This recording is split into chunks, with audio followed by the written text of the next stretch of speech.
Olá, minhas queridas, meus queridos, que bom estar com vocês mais uma vez com o programa Ivan Martins aqui pela Astral TV. Sempre levando pessoas incríveis, pessoas que vêm contar suas histórias, suas experiências de vida, não é? Isso é um ato de amor, porque quando a gente compartilha, a gente compara, e quando a gente compara, a gente tem uma orientação diferente, né? Quem sabe o que for conversado aqui hoje diz respeito diretamente ao seu coração. Eu tenho certeza que sim. Gente, a minha convidada de hoje, ela é autora dos livros Campos de Vento, né? E de Aldravias Corporativas. Já esteve aqui comigo o outro autor desse livro, né? O Fernando, queridíssimo. Então, hoje, ela vai falar também sobre esse processo. Mas ela vai falar também do Caminho de Santiago. Ela fez o Caminho de Santiago. O que leva uma empresária, o que leva uma CEO, o que leva, não é, uma pessoa do mundo corporativo, não é, a fazer o Caminho de Santiago. Preste atenção, né? Aquele insight. Gente, eu tenho o maior prazer em chamar, né? Aliás, em apresentar para vocês Andréa Colin Sarubi. Que prazer, que prazer muito obrigada ter você pelo aqui, convite, querida. viu? Muito bom mesmo, obrigada. Eu a conheci no Janeiro Branco, né? Nós palestramos no mesmo dia, não foi isso, querida? Foi. Os frutos do Janeiro Branco. Os frutos do Janeiro Branco. Estamos aqui mais uma vez. Aqui, mais né? uma conexão. Juntos, né? Que bom mesmo. Como é que é isso? Como é que uma pessoa ligada ao mundo corporativo, ligado a esse trabalho que às vezes até desumaniza as pessoas, né? Como é que é isso? De repente dá um insight, larga tudo, vou fazer o Caminho de Santiago. Eu acho que começou num momento que eu comecei a ir para a empresa chorando, entendeu? Eu acho que eu já estava no nível de estresse. Na realidade, eu creio... Dá o livro, deixa eu colocar aqui para você. Esse daqui, olha, esse é o livro. Meu primeiro livro que fala do caminho. Olha só, vamos lá. Então, eu estava...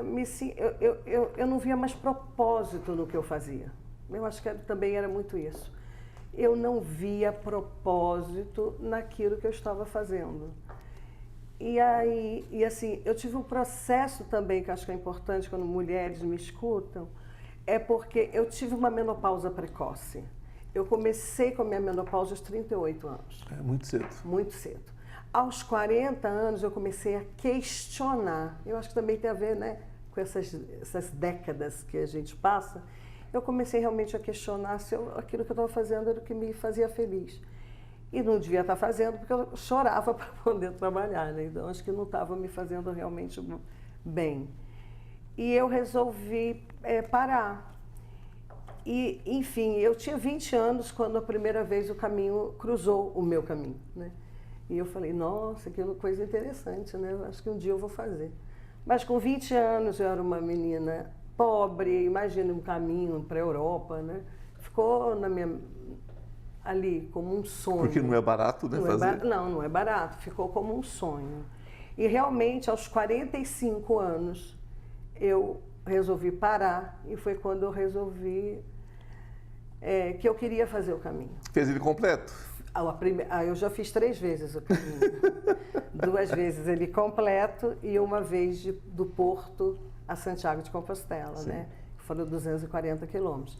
Os 2 anteriores foram 800 quilômetros, né? Então, na realidade, eu tinha a vontade. Então, no ano de 2011, eu fiz um coaching e aí ela perguntou numa ferramenta lá de um dia de trabalho, ela me apresentou uma pessoa, sim, de 80 anos e perguntou para mim, o que você vê nessa pessoa? Eu olhei e falei, feliz, alegre, saudável, e feliz. Aí ela falou, então, essa pessoa é você. E como você acha que essa pessoa chegou nessa idade com esses 3 adjetivos que você deu para ela? Eu falei, porque ela é uma velhinha caminhante pelo mundo. E naquele dia eu me dei conta que eu ia fazer o Caminho de Santiago. E é muito louco falar do Caminho de Santiago, porque quando você decide fazer o caminho fala com você. Então eu falei, eu vou fazer esse caminho em 2012, né? Aí eu entrei, fui fazer minha unha, uma moça entra no salão, deixa cair uma revista, quando ela abre, Caminho de Santiago de Compostela. Um dia, sabe, nessas insônias da madrugada, eu passando pela TV, né, mudando os canais, um filme falando do Caminho de Santiago de Compostela. Né? Então, depois encontrei uma pessoa que tinha feito o Caminho de Santiago de Compostela. Eu falei, gente, não é possível. Você falou, tá, já entendi. Já entendi, está me mandando mensagem e eu vou para o caminho em 2012. Eu tenho uma comadre que naquela época morava na Espanha. E ela, no Dia dos Namorados, eu ali conversando com ela, aí ela falou assim, amiga, mas por que 2012? Por que você não vem agora em setembro para o aniversário do seu afilhado? Eu falei, amiga, são 800 quilômetros, não estou preparada, eu preciso me preparar. Me aguarde para maio de 2012.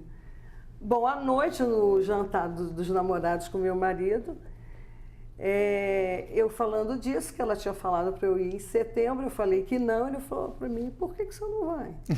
Eu olhei para ele e disse, como assim, doutor? Porque meu marido, ele é médico, ortopedista, médico do esporte, nutrólogo, né? Eu falei, como que você, médico, diz para mim fazer um caminho de 800 quilômetros daqui a 2, 3 meses? Ele olhou para mim e falou, amor, não são seus pés que vão te levar até Santiago. Aí ele veio com o dedo dele e botou assim, é aqui, ó, que te leva a Santiago. Isso era dia 12 de junho, dia dos namorados, e no dia 9 de setembro eu embarcava para fazer o caminho. E vindo de um médico, né, gente? Que geralmente é tão, né? Mais 4 com 4 dá 8, né? Mas ele te provou que podia dar 5, podia dar 7. Meu marido não é esse tipo de médico, né? que 4 com 4 dá 8, não. Ele tá? te provou que podia dar 5, dar 7, podia dar qualquer coisa. Ele falou que eu conseguiria. Obviamente que eu treinei 2 meses e meio, obviamente que eu sofri lá, porque se você não está muito preparado, aquela bota que eu comprei, ela não era, né, uma bota que eu tinha utilizado só 2 meses, eu tive muitas bolhas, foi um perrengue, entende? Mas eu fiz, eu consegui, eu superei, eu fui. Claro. E se a gente faz uma analogia com a vida, é isso que acontece. A gente tem os obstáculos, a gente supera ou a gente desiste, né? Eu não tinha essa opção. Gastando dinheiro, tá lá do outro lado. A opção é terminar. E assim é na vida também, né? Os obstáculos vêm, a gente se nutre de forças do além. Cada um tem o seu caminho de Santiago, né? Do teu jeito. Do seu jeito, cada um tem o caminho de Santiago. Porque, de repente, para você funcionou dessa forma, não é? Fazendo o caminho físico de Santiago, estando na Espanha, né? Estando ali, você fez o caminho de Santiago. Outras pessoas podem fazer o seu caminho de Santiago, de repente, no seu dia a dia, né? E fazemos, né? E fazemos, porque tudo é um caminho de Santiago no final da história, né? As pessoas não precisam, como se diz, vender a casa, vender o carro e ir para Santiago. Não. Faça isso onde ela está também, né? Faz, porque assim, o ato... Eu tenho um amigo que é psicólogo, o Ari, ele falou um dia para mim, quando aqui está muito embaralhado, coloca o outro extremo para trabalhar. Sim. Então, se aqui está embaralhado, bota o pé para caminhar. Coloca o corpo, porque você entra nessa introspecção de você com você mesmo. E eu tenho lugares no Caminho de Santiago que eu passei na primeira vez, que quando eu fui na segunda era o mesmo caminho, era o mesmo trajeto. E eu falei, gente, eu não passei aqui. Nunca é o mesmo trajeto, querida. Não. Mas não é nem por isso. É porque eu estava, naquele momento, numa introspecção tão profunda comigo, que eu não reparei a paisagem. Porque o caminho, gente, ele é mágico. Ele é maravilhoso, né? Ele é maravilhoso. Ele é maravilhoso. Existe uma Andréia antes do caminho e uma Andréia depois do caminho. E a depois está aqui. Isso é perfeito. Conta pra gente, assim, uma coisinha, assim, mágica do caminho. Além de todo o caminho que já é mágico, né? E como é. Mas conta uma coisinha que aconteceu com você. Teve um momento que você questionou. O que é que eu estou fazendo aqui? E é nesse momento especial, quando a gente fala assim, vou pegar um carro, eu vou fazer o caminho de volta, eu vou terminar de carro, vou terminar de carroça, qualquer coisa, e vem uma questão. Quando foi que aconteceu com você e o que foi? Bom, eu acho que, assim, o momento que eu falei, o que eu estou fazendo aqui, né? Foi quando eu tive realmente 12 bolhas ao mesmo tempo, 7 num pé e 5 no outro. Eu mal conseguia andar, né? Claro. Então, eu sentia muita dor. E não era só a dor física, porque também o caminho vai te levando para as suas dores da alma, né? Tá. Então, naquele momento, com a dor física, a dor da alma ficou muito intensificada. E eu achei que eu não ia ter mais condição de seguir.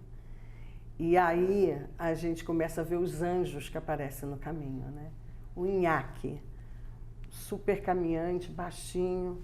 Quando ele viu no meu olhar o sofrimento daquilo, eu assim, cara, eu vou chegar em Burgos, não sei se eu vou mais. E aí, o trecho de Burgos é um trecho que você anda muito por indústria. O início, você chega em Burgos, mas são mais 5 quilômetros andando, né?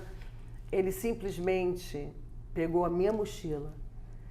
Minha mochila pesava uns 9 quilos. Ele botou a mochila dele nas costas, que já estava, e pegou a minha, botou na frente, falou, caminha sem a mochila, que vai melhorar a sua dor no pé. As pessoas não entendem. Gente, quando fala 9 quilos, é quando começa a andar. Depois que você está no final da jornada do dia, de 30 quilômetros, por exemplo, ela pesa 300. Exato. E nós vamos dar uma pequena pausa, eu tenho um recadinho para vocês. Mas nós voltamos daqui a pouquinho falando mais sobre o Caminho de Santiago e sobre um outro livro que eu vou apresentar para vocês agorinha, tá bom? Até agora, até mais. Estou com uma novidade muito legal para vocês. Você sabia que o tarô pode mudar a sua vida? E muda! Nós temos uma lâmina muito especial entre os 22 arcanos maiores que fala sobre essa questão de cair e subir, não é? Que todos nós temos quedas na vida. O importante é saber como subir rapidamente. Então, esse curso dos 22 arcanos maiores que eu estou oferecendo a vocês por um preço muito legal e de fácil acesso, de fácil entendimento, ele traz dicas, ele traz insights de como você se recuperar rapidamente. Não importa em que situação você esteja, não importa se é emocional, se é material, se é espiritual, os 22 arcanos trazem tudo sobre passado, presente e futuro. O que aconteceu, o que está acontecendo, o que você deve fazer para mudar esse futuro. Basta você entrar na minha bio e você terá todas as informações. Olá, estamos de volta para continuar o nosso papo com Andréia Colin Sarube, né? Por que tem nome tão complicado, né, gente?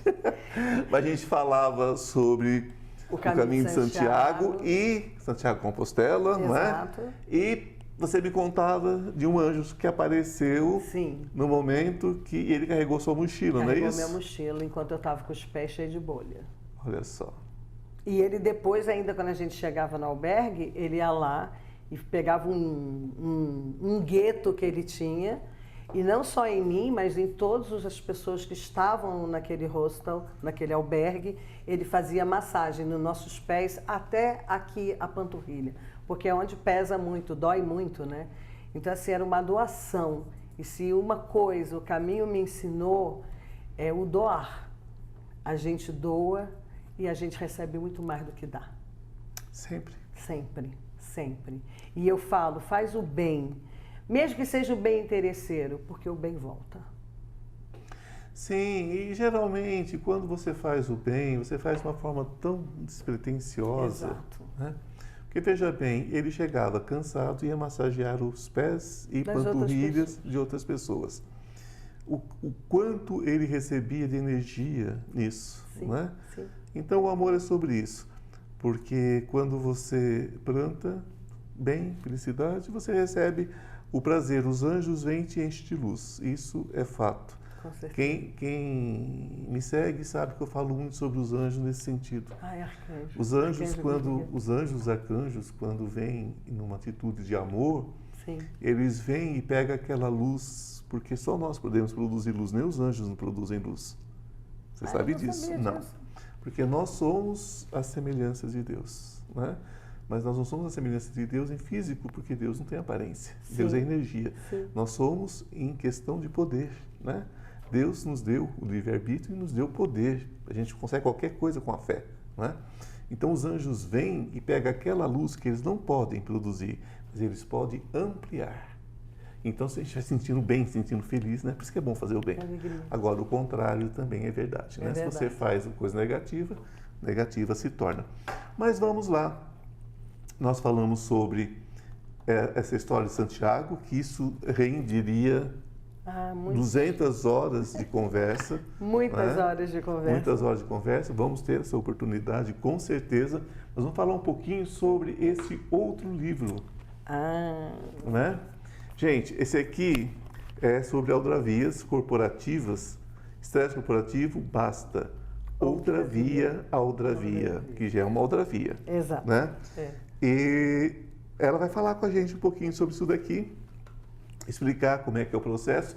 E hoje você trabalha especificamente com oficinas e tudo mais. A respeito de aldravia. Vamos lá. De onde vem essa aldravia? Vamos explicar mais uma vez. Vamos. Como se iniciou e como que você abraçou isso. Em que momento? Então, eu conheci a aldravia em 2014. Mas a aldravia foi criada em 2010, a forma poética. Mas o movimento aldravista começou nos anos 2000. E qual é o objetivo desse movimento? É você dizer sem ficar explícito. É na metonímia, sabe? Você dá a entender, mas você deixa que o espectador ou o leitor complemente com as suas próprias experiências a aldravia. É uma nova visão do dadaísmo? Não acho. Não, acho que não. Acho que foi a primeira, é a primeira forma poética genuinamente brasileira. Foi criada em Mariana, Minas Gerais. Não, sim. Não, quando eu digo, não digo como uma cópia, não digo isso. Mas eu digo que ele me remete muito ao dadaísmo, né? O dadaísmo tinha isso, né? Ao invés de você pintar um quadro com uma gota caindo ao chão, ele dizia, uma gota cai ao chão. Explicitamente, né? Explicitamente. E você imaginava isso. A aldravia vem e dá informações também para você imaginar, mas não é explícito. Não é explícito. Você pode criar. Porque no caso, né, do que ele dá uma gota cai ao chão, ele já está dizendo. Já está dizendo. Não, na aldravia a gente dá a entender. Exato. E a experiência do leitor ou do... Por exemplo, tem a aldrapintura, que é da parte de artes plásticas. Eu achei interessantíssimo. Você faz... É a visão de quem vê aquele quadro que vai dar a imagem que ele tem pelas experiências dele. Sim. E no caso da poesia é a mesma coisa. Que eu acho incrível, tá? Eu só fiz o comparativo para realmente para distinguir. Sim, porque um é explícito e o outro não. Para deixar cada coisa no seu canto. Então, assim, acho que as pessoas falam, é parecido com haikai. Não, é uma forma poética que André Donadão Leal, o JB Donadão Leal, o Gabriel e o Sebastião Bicá, todos eles se uniram e criaram essa forma poética. São 6 palavras só. As pessoas acham, é fácil. No início, quando eu faço as oficinas, eu deixo claro que são 6 palavras. Mas não é uma palavra amontoada em cima da outra. Não. No início até e você dá essa possibilidade da pessoa se entender como poeta, sem ter tantos rimas e regras. Não, você vê que você tem possibilidade de ser um poeta também, usando 6 palavras. Então, quando eu faço as oficinas, eu não entro muito na questão da metonímia, porque aí começa a ir numa questão, você tem que explicar aquilo. Antes de chegar na regra, eu começo realmente a dizer, me deem palavras, que fale sobre o momento, que, por exemplo, aqui a gente está na TV, né? Então, eu estou aqui. Quer melhor TV? Não perca Astral TV. Então, assim, eu faço aqui, você tem a possibilidade de criar sem muito medo das regras, porque são algumas regras, mas elas são simples. né? São 6 palavras, uma embaixo da outra, né? Nome próprio, cabe ao autor escrevê-lo em letras maiúsculas ou minúsculas, porque a aldrabia é sempre em letra minúscula, né? Então, nome composto, ele vira um único vocábulo, né? Então, se eu boto aqui Ivan Martins, vou ser um único vocábulo, eu tenho mais 5 para falar. Né? Então, ali você usa mais a metonímia do que a metáfora, aí você já entra na forma de linguagem. Então, se você entra na forma de linguagem, as pessoas às vezes assustam. Então, você vem ensinando para ele, para as pessoas, que pode ser uma palavra sobre a outra e que pareça um amontoado. Não, mas elas têm que fazer sentido, né? Então, quando a gente fala estresse corporativo basta, outra via, aí a pessoa fica, nossa... Mas está claro, né? Está claro. Mas quem não sabe o que é aldrabia não está claro, né? Então... Eu acho que está claro e eu acho que é isso que fascina, né? Sim. Porque as pessoas entendem que, de repente, com menos se fala mais, né? Então, a gente costuma dizer que a aldrabia é o dizer muito em muito pouco. Em muito pouco, né? Interessantíssimo esse movimento, por ser brasileiro, por ser mineirinho, né? Mineirinho. Né? Que é uma coisa que a gente sabe do valor, não é? No valor cultural. Minas é um estado muito importante, né? Com grandes escritores, grandes artistas. E borbulha a arte, né? Borbulha a arte por todos os lados, né? Primeiro porque ela é imensa. Sim, né? sim. Então você vai ter desde divisa com Bahia, divisa com Goiás, divisa com São Paulo. Você tem o sertão mineiro, Você tem o sertão mineiro, quer dizer, quanta riqueza, né? Sim. Quanta riqueza. Quanta riqueza. E você vê que o movimento da aldrabia em Mariana é incrível. Eu fui para Mariana para receber minha certificação de coordenadora daqui do movimento, lá, e assim, a cidade pulsa aldrabia, né? Você tem lá a Academia Brasileira de Aldrabia, você vai no restaurante, tem aldrabia, você vai nas escolas, agora eles têm até um selo Aldrabia na educação, que Olha é realmente você começar, porque eu faço oficina de aldrabia em festa literária, com criança.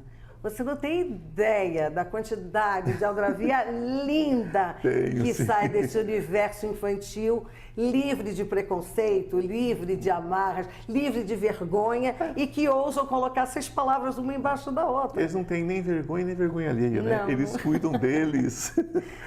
Eles estão, acho que, conhecendo a vida, né? Descobrindo o viver. Eu costumo sempre colocar isso, que a gente fala sobre saúde mental, né? Sim. Voltando mais uma vez ao Janeiro Branco, e as pessoas às vezes falam, são monstros que estão na rua fazendo isso, fazendo aquilo. Eu digo, gente, muitos nascem monstros, sim, porque tem psicopatia, existe, sim. né? Vamos pegar um pouquinho. Mas, fica à vontade. Mas muitos desses monstros são produzidos por nós, pela sociedade, sim. né? Sim. Então você vê, se a criança está tão aberta ao aprendizado, né? É uma forma de salvar essa criança, é uma forma de mudar o rumo, não é?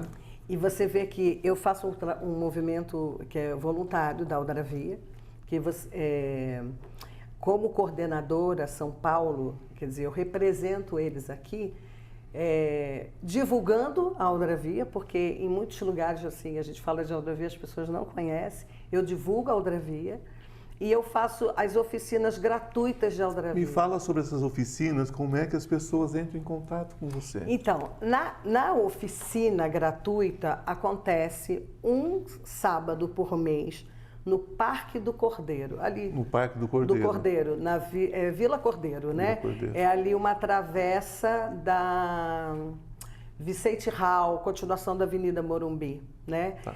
Então, ali, um sábado por mês, o ano passado eu já fiz e esse ano eu renovei com eles. Mas, Andréia, eu moro em Brasília e eu quero fazer essa oficina, eu não posso vir a São Paulo e não tenho um grupo formado em Brasília. Como é que eu faço?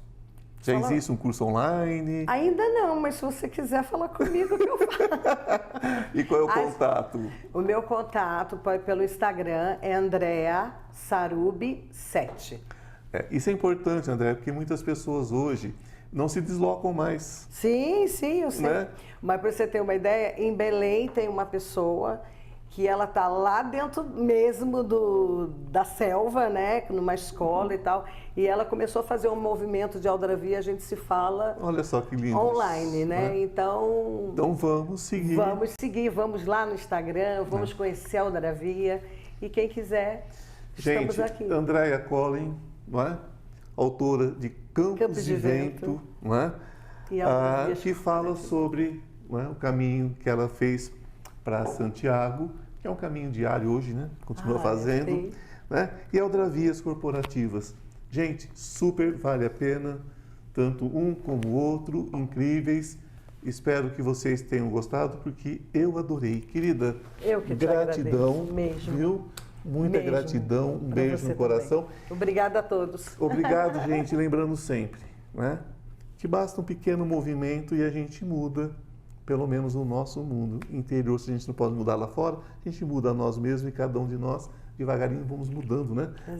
Vamos nos corrigindo, nos consertando. Não somos quebrados. Simplesmente a gente às vezes está num caminho meio tortinho, a gente pode endireitar. E saúde mental, gente, é uma conquista diária. Cuidem-se, não é? Um beijo no coração de cada um de vocês, que a luz esteja com cada um de vocês. E namastê. O Deus que habita em mim, saúdo o Deus que habita em você. Até semana que vem. E faço o bem, porque o bem volta. Sempre.